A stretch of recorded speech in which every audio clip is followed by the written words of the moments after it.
Nous sommes au bout de la ligne de lumière Proxima 1.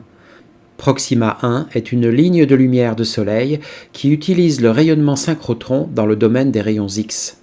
Les rayons X sont à la base de plusieurs techniques d'analyse comme la radiographie, la spectroscopie ou la cristallographie. La ligne est dédiée à la cristallographie ou plus précisément à la biocristallographie. Proxima 1 utilise la diffraction des rayons X, une méthode qui permet de connaître l'arrangement des atomes composant les molécules dans un cristal. C'est la méthode la plus utilisée pour étudier la structure 3D des grandes molécules biologiques et notamment des protéines. Décrivons les principaux acteurs de l'expérimentation. Le faisceau X incident sort de la ligne. Il frappe l'échantillon, placé dans une boucle à l'extrémité d'une fine aiguille. Les tailles de la boucle et de l'échantillon sont très exagérées ici. Dans la réalité, on les voit à peine à l'œil nu. L'aiguille est fixée à la tête d'un goniomètre qui ressemble au mandrin d'une perceuse. Ajoutons la canne de réfrigération, à droite, qui protège l'échantillon en le refroidissant. À ce dispositif, il manque encore un élément essentiel, le détecteur qui collecte les rayons X diffractés. Il est protégé par un capot qui s'ouvre au moment de l'expérimentation. La surface active du détecteur n'est pas visible ici, elle est derrière une feuille de protection. Revenons au goniomètre. Il sert à déterminer des angles d'incidence très précis entre le faisceau X et l'échantillon.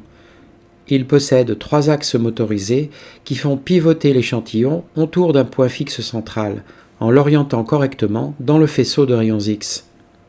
Un arrangement régulier des protéines permet de former les figures de diffraction. La conduite de l'expérimentation implique donc une condition indispensable, que l'échantillon se présente sous forme de cristaux. Il existe plusieurs méthodes de cristallisation. Par exemple, on place les protéines dans un solvant et on laisse le solvant s'évaporer. Pendant le processus de cristallisation, les molécules de protéines passent d'un état désordonné en solution à un état bien ordonné dans le cristal, avec un motif qui se répète périodiquement dans les 3 dimensions. Les cristaux obtenus peuvent prendre des formes très différentes, comme on le voit sur ces photos. La distance entre atomes est du même ordre de grandeur que la longueur d'onde des rayons X à l'échelle de l'angstrom, soit 1/10 de nanomètre ou 1/10 de mètre. Les molécules peuvent alors mesurer entre 50 et 100 angstroms en diamètre. Des millions de répétitions sont nécessaires pour former un cristal de 50 micromètres. Dans certaines conditions angulaires, qu'on appelle conditions de Bragg, les rayons X sont diffractés par le cristal suivant un angle égal à l'angle d'incidence θ. En faisant varier l'angle θ et en détectant les rayons diffractés, on peut remonter à la structure atomique de l'échantillon. Pour faire varier cet angle θ, on fait tourner l'échantillon sur lui-même pendant l'expérimentation. L'échantillon cristallisé fait diffracter le faisceau X incident et l'on enregistre des milliers de pics Bragg. L'échantillon est conservé sous un jet d'azote liquide à -170 degrés Celsius afin de ralentir les dommages dus à l'irradiation par les rayons X.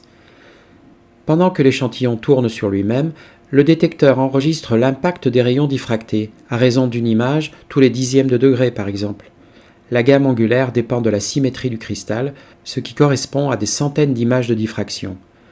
Chaque image de diffraction montre des taches et un nuage de gris concentrique. Les taches constituent l'empreinte digitale de l'échantillon cristallisé. Elles sont caractéristiques de la structure atomique des protéines. Le nuage de gris concentrique est un bruit de fond qu'il faut soustraire. Il correspond au phénomène de diffusion, en grande partie dû à l'interaction des rayons X avec la solution qui entoure les protéines et qui est un matériau non ordonné. Prenons le cas de la protéine E1, qui est une protéine de surface du virus de la rubéole. Sa structure en 3 dimensions a été déterminée en 2012 par une équipe de chercheurs de l'Institut Pasteur. Nous allons voir comment. Dans un premier temps, on relève la distribution et l'intensité des taches sur les images de diffraction par l'utilisation de méthodes spécifiques. On en déduit la distribution des électrons et donc la position des atomes de la protéine. De la carte de densité électronique, on construit la séquence de la protéine, c'est-à-dire l'enchaînement des acides aminés qui la constituent. Finalement, on modélise la structure 3D complète de la protéine. Notons que ces étapes n'ont rien d'automatique. Elle nécessite des outils de calcul spécifiques, certes, mais le savoir-faire des chercheurs est également indispensable. Comme toutes les protéines, la protéine E1 du virus de la rubéole montre un agencement complexe de brins qui se replient pour adopter une structure en 3 dimensions très précise. Des milliers de repliements sont possibles, mais en fait, un seul donne à la protéine sa fonction biologique. La forme de la protéine détermine son rôle et une très légère altération d'un repliement, par exemple, peut l'empêcher d'agir, d'où l'importance de cette méthode d'imagerie pour comprendre certaines maladies et concevoir des médicaments appropriés.